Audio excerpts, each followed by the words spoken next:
A Confederación UPTA busca repetir o éxito do ano pasado e organiza, colaborando con Amupesca, o seu segundo foro do mar.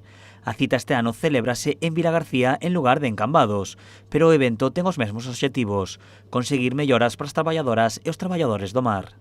E cando as condicións de traballo son tan duras, lóxicamente o que temos é que ter un colchón de protección social para que poidan ter en todas as garantías pois eses recoñecementos que son fundamentais dende o punto de vista da protección social. Enfermedades profesionais que estén perfectamente recoñecidas, accidentes de traballo que estén perfectamente recoñecidos por o Instituto Social da Mariña no catálogo de enfermedades profesionais do Ministerio de Traballo. Uns obxectivos nos que xa se avanzaron na pasada edición conseguindo a igualdade no coeficiente redutor entre as mariscadoras a pé e os mariscadores a flote. Porque aprobouse en Consello de Ministros pois que xa os coeficientes reductores pasen do 0,10 ao 0,15.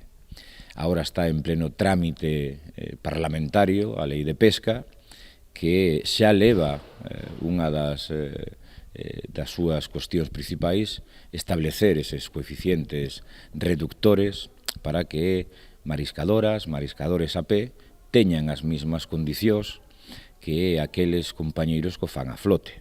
O foro permite poñer en contacto directo as traballadoras do mar cos representantes de diferentes entidades ou administracións, como a vicepresidenta segunda do Goberno, Yolanda Díaz.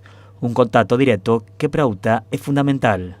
Pero elas teñen que ter representatividade e poder representar ao colectivo alá donde seña necesario que estén. E isto é o elemento fundamental.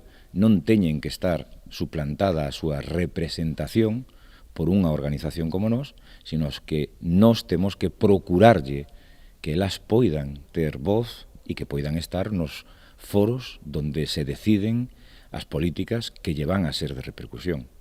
O foro rematará no día de mañá coa propia intervención da vicepresidenta segunda do Goberno.